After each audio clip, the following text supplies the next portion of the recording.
তুমি আর এক মুহূর্ত দেরি করবা না, যাও যাও যাও, আমি তোমারে পাঠায় দিলাম ভারতবর্ষে, তুমি চলে যাও। কারণ আল্লাহ রাব্বুল আলামিন তোমার ভিতরে যেই পরিমাণ ঈমানের পাওয়ার দিয়েছে, যেই পরিমাণ হেদায়েত আমি তোমার মধ্যে দেখতে পাইতেছি, অন্য কোনো বিধর্মী যদি তোমার চোখের দিকে তাকায়, ওই বিধর্মী কালেমা পড়ে মুসলমান হয়ে যাবে। আল্লাহু আকবার বলেন। এ মুসলমান, এত জোরে মাইকের আওয়াজ তাও ঘুমায়।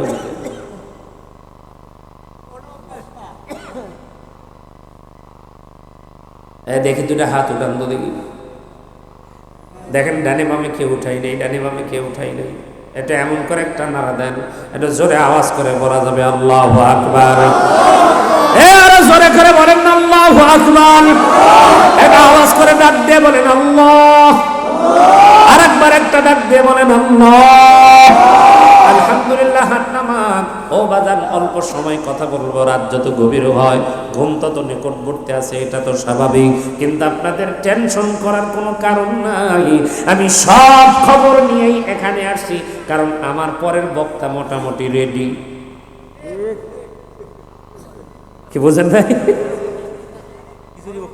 হ্যাঁ, মাশাআল্লাহ। এই ছেলেরা, ওই পরে যারা আসতেছো সোনার চান্দেরা, এক জায়গায় বসো না আমার কলিজা। ওই যে দেখ,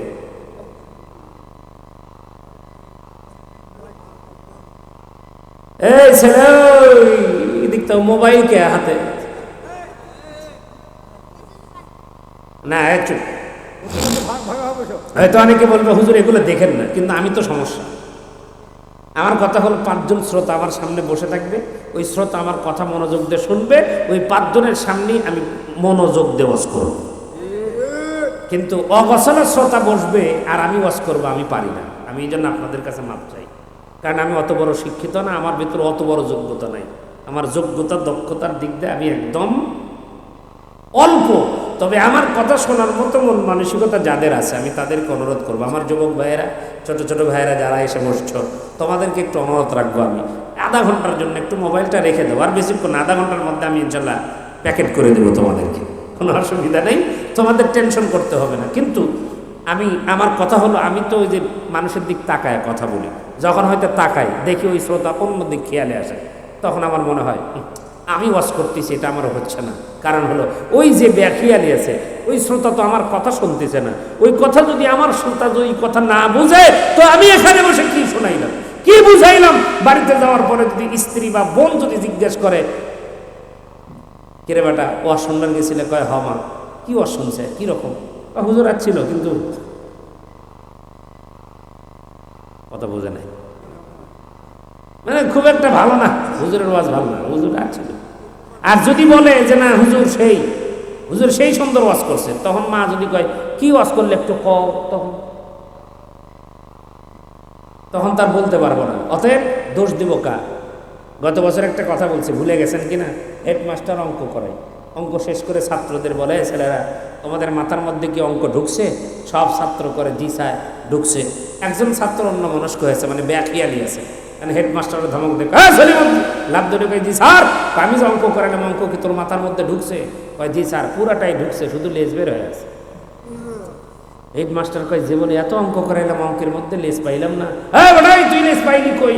কয় স্যার, ওই যে গর্তের দিক তাকায় দেখেন, ইঁদুর পুরাটাই গেছে, শুধু লেজ বের হয়ে আছে। আপনারা বোঝা থাকলে বলেন, ও কি অঙ্ক করা দেখতেছে না ইঁদুরের জাতার দেখতেছে?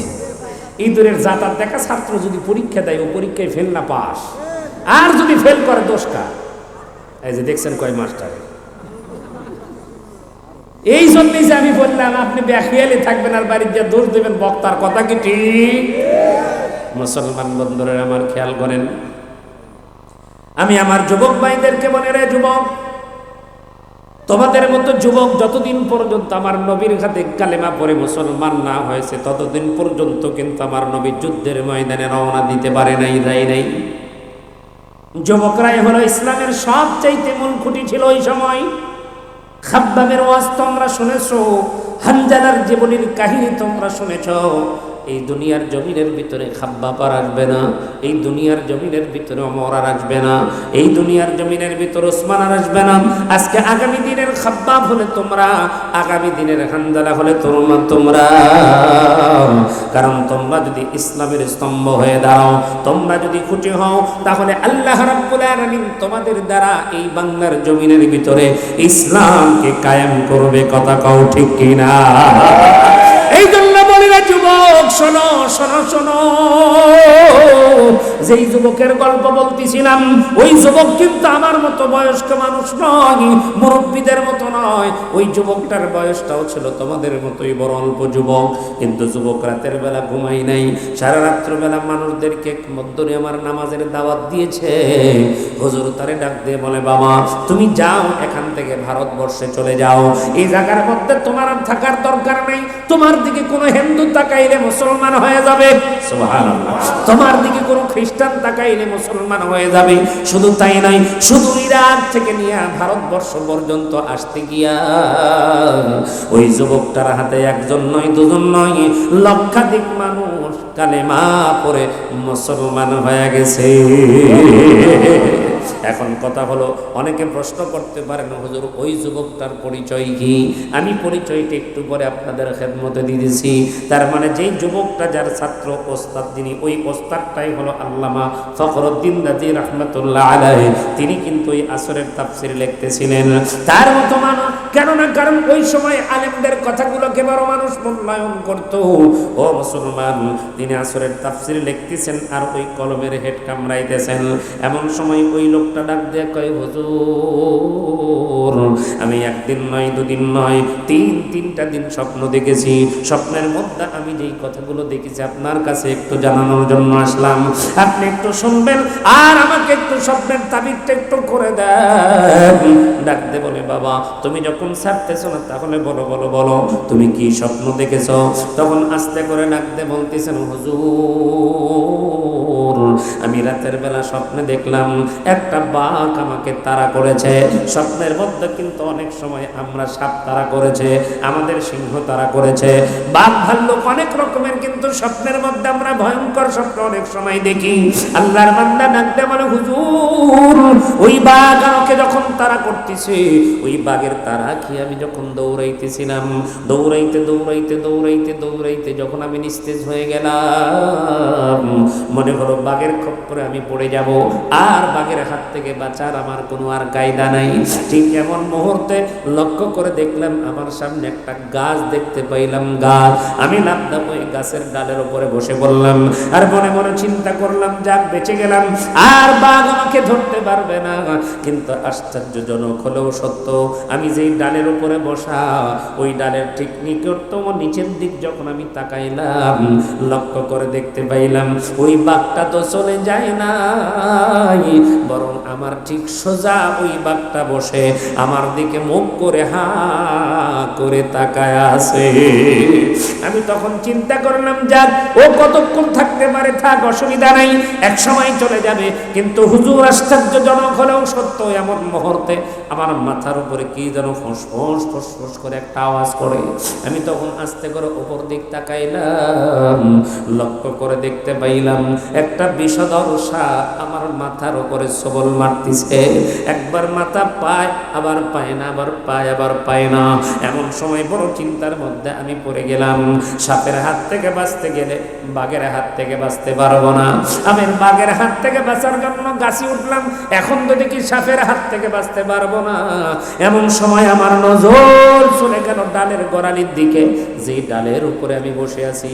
এমন সময় যখন আমি ওই ডালের গোড়ালির দিক তাকাইলাম, লক্ষ্য করে দেখলাম ওই ডালের গোড়ালিতে দুইটা ইঁদুর বসে আছে, দুইটা ইঁদুর। কথাগুলো একটু মনোযোগ দিয়ে শুনবেন নে বাজার। এ আমার যুবক ভাই, ও আমার কলিজার ভাইয়েরা, একটু দিলের কান্দে কথাটা ভালো করে শোনো। ওই গাছের ডালের গোড়ার মধ্যে দুইটা ইঁদুর, একটা হলো সাদা ইঁদুর আর একটা হলো কালো ইঁদুর। সাদা ইঁদুর যখন ডাল কাটে, কালো ইঁদুর তখন বিরতি নাই, আবার কালো ইঁদুর যখন ডাল কাটে তখন সাদা ইঁদুর বিরতি নাই, কিন্তু ডাল কাটার কোনো বিরতি নাই। আল্লাহর বান্দা চিন্তা করতেছে, আরে আমি যদি নিজের বাঘের হাত থেকে বাঁচার জন্য গাছে উঠলাম, কিন্তু গাছে ওঠার পরে সাপের বিপদের মধ্যে পড়ে গেলাম, এখন সাপের হাত থেকে যদি বাঁচবার যাই তাহলে তো বাঘের হাতে পড়তে হয়, বাঘের হাত থেকে বাঁচতে চাইলে সাপের হাতে পড়তে হয়। এমন একটা বিপদের মুহূর্তে যখন গোড়ালির দিক তাকাইলাম, দুইটা ইঁদুরকে যখন দেখলাম, তখন চিন্তা করলাম এক সময় তো ডাল কাটা শেষ হয়ে যাবে, তখন সাপের হাত থেকে বাঁচতে পারলেও বাঘের হাত থেকে তো আমার বাঁচার কোনো কায়দা নাই। আমি বড় চিন্তার মধ্যে পড়ে গেলাম। আপনারা বুঝে থাকলে বলেন তো দেখি, ও মুসলমান আল্লাহর গোলামেরা, উপরে হলো সাপ, নিচে হলো বাঘ, আর সামনে দুইটা ইঁদুর ওই ডালটা কাটে। এবার বুঝে থাকলে বলেন, ইঁদুর দুইটা ছোট হইলেও বিপদ ছোট না বড়? কারণ ডাল কাটা শেষ হয়ে গেলে যে কোনো একজনের খপ্পরে পড়া লাগবে। আল্লাহর বান্দা ডাক দেয় বলে, হুজুর দুই দুই তিনটা বিপদ, নিচে হলো বাঘ, আর উপরে হলো সাপ, আর সামনে হলো দুইটা ইঁদুর, এই তিনটা বিপদ নিয়ে বড় আমি টেনশনের মধ্যে পড়ে গেলাম। এমন সময় লক্ষ্য করে দেখতে পাই আমার মাথার উপর থেকে যেন কি যেন টপ টপ টপ টপ করে টপকাইতেছে। আমি তখন আস্তে করে আমার জিহ্বাটা বের করে দিলাম। আমার ওই জিহ্বার উপরে সে এক ফোঁটা পড়লো। ওই এক ফোঁটা পড়ার পরে আমি যখন সেটার স্বাদটা অনুভব করলাম, হুজুর তখন মনে হলো দুনিয়ার জমিনের ভিতরে যত মধু পান করি না কেন, তার চাইতে যেন ওই মধুটার মধ্যে স্বাদ সবচাইতে বেশি। হুজুর আমি যখন তাকায় দেখলাম ওই উপরের একটা ডালের মধ্যে একটা মৌমাছির চাক দেখতে পাওয়া যায়। ওই মৌমাছির চাক থেকে টপ টপ করে মধু টপকাইতেছে, আর ওই মধুটা আমি যখন খাইলাম আমার কাছে বড় সুস্বাদু লাগলো। কিন্তু হুজুর আমি যেই প্রশ্ন আপনার কাছ থেকে জানতে চাই, নিচে হলো বাঘ, উপরে হলো সাপ, সামনে হলো দুইটা ইঁদুর, তিনটা বিপদ আমার সামনে